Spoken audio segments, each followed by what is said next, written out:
Firii aadamtuu beelaa ishee sabikiraas qofa godhuun nu gargaara. Walaloo addaa qabannee isiniif dhiyaanne warri na dhageeffattan hedduu galatooma.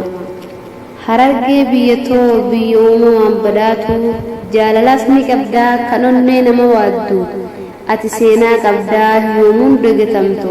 Ati seenaa qabdaa yoomuun dagatamtu.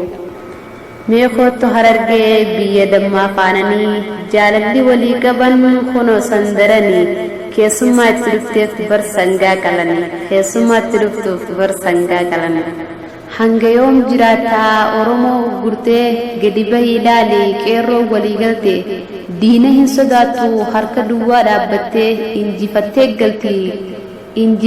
galtii Finfinnee handhuura koo jettee injifattee galtii Finfinnee handhuura koo jettee.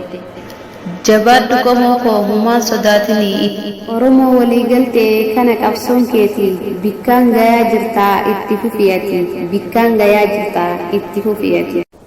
Firii aadamtuu beelaa